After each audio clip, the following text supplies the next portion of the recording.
Pertama sekali berkaitan dengan permohonan oleh Najib Razak yang telah difailkan di Mahkamah Tinggi. Saya akan ceritakan kenapa Mahkamah Tinggi dan walaupun rayuan dia di Mahkamah Persekutuan.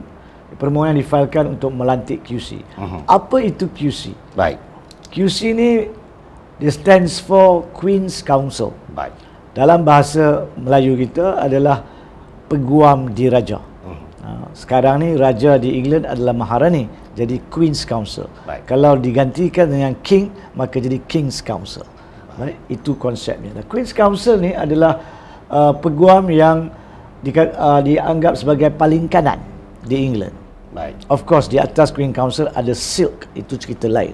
Tapi Queen Counsel adalah pihak-pihak yang dihormati sebagai peguam kanan di United Kingdom.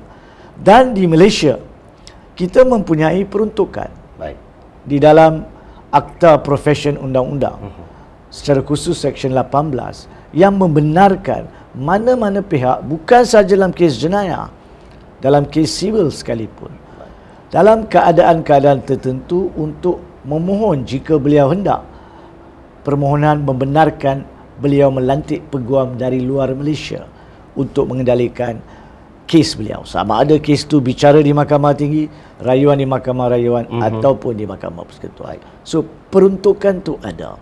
Bila ada peruntukan, maka semestinya lah mana-mana pihak mempunyai hak untuk menampilkan permohonan di bawah peruntukan tersebut. Di dalam kes Najib Razak ni, pada persekitaran 25 Januari 2022, pertama kali media melaporkan hasrat Najib untuk apabila tiba masanya membuat permohonan, memohon izin pelantikan QC untuk bicara terakhir di Mahkamah Persekutuan. Dan pada masa yang dilaporkan, saya percaya pada masa itu mesti mereka dalam proses untuk mengenal pasti siapakah antara Queen Counsel di England yang layak untuk membantu Najib Razak di sini. So proses tersebut mungkin telah dilalui dan akhirnya permohonan telah difailkan pada persekitaran bulan 5 yang lalu. Dan mahkamah difahamkan telah menetapkan tarikh pengurusan kes untuk memberi arahan permohonan tersebut.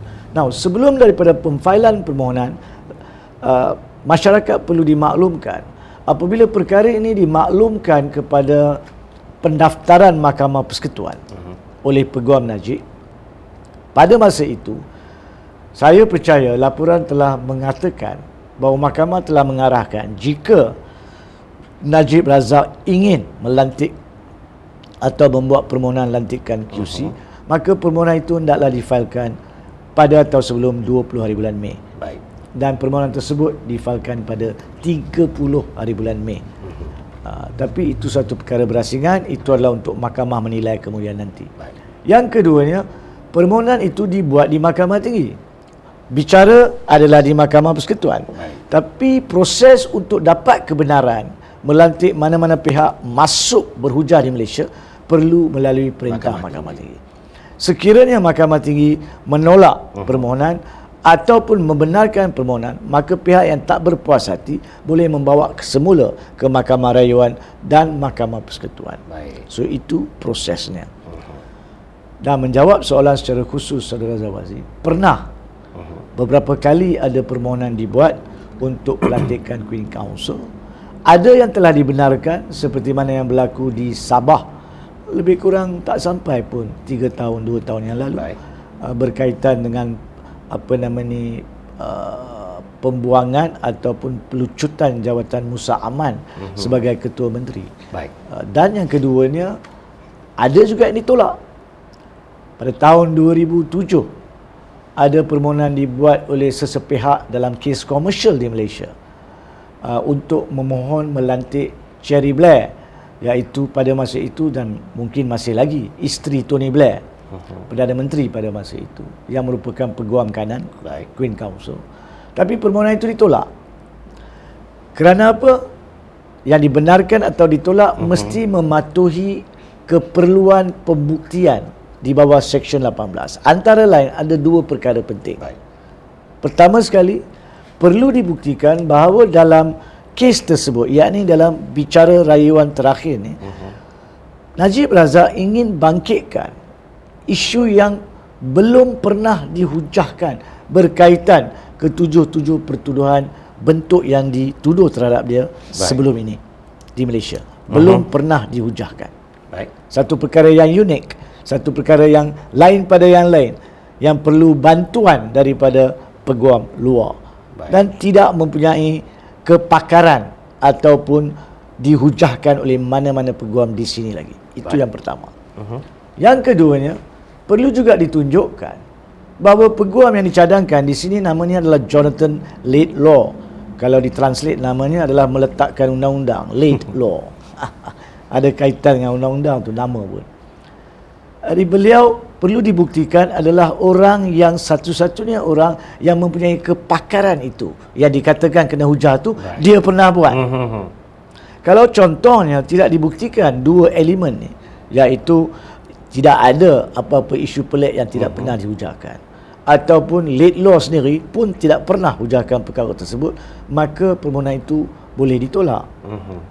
Jadi di sini apa yang rakyat kena faham adalah bukan untuk kita nilaikan. Bukan untuk kita di sini pada hari ini maupun rakyat yang membaca laporan media.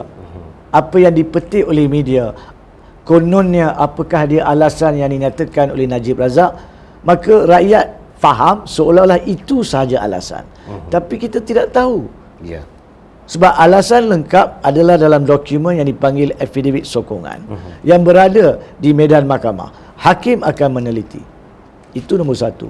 Kemudian keduanya, pihak pendakwa raya akan membalas affidavit tersebut. Kalau mereka nak bantah, maka dia kena bagi alasan. Kenapa alasan-alasan yang diberi oleh Najib Razak tidak mencukupi. Jadi bantahan pihak pendakwa raya ni pun akan diteliti oleh mahkamah.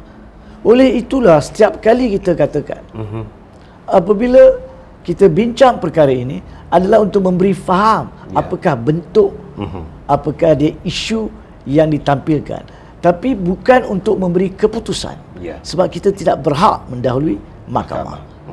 So itu adalah secara ringkas berkaitan dengan permohonan nombor satu. Kalau permohonan itu dibenarkan, maka peguam Laidlaw Queen Counsel akan hadir untuk menghujahkan rayuan terakhir tersebut. Ya. Kalau ditolak, maka ada kemungkinan Najib Razak masih ingin bertegas untuk melaksanakan hak dia untuk merayu ke Mahkamah Rayuan, dan mungkin terpaksa membuat permohonan yang perlu untuk menangguhkan hujah, menangguhkan rayuan terakhir tersebut. Sama ada perkara itu berlaku atau tidak, terlampau awal pramatang untuk kita katakan. Sama ada penangguhan diberikan atau tidak, terlampau awal pramatang untuk kita bincangkan, sebab tak sampai tahap tu. Yang penting rakyat kena faham bahawa jika permohonan dibenarkan, maka seorang peguam Mat Saleh yang bernama Jonathan Laidlaw Queen Counsel akan hadir di Mahkamah Persekutuan Putrajaya bagi pihak Najib Razak untuk menghujahkan rayuan terakhirnya. Kalau ditolak sampai ke tahap Mahkamah Persekutuan pun ditolak, atau Najib Razak sendiri tidak ingin teruskan rayuan berkaitan perkara itu, maka akan dikendalikan oleh pasukan peguam sekarang yang didahului oleh Syafiq Abdullah dengan tambahan mana-mana peguam lain. Menurut budi bicara Najib Razak dan pasukan pembelaannya. Baik.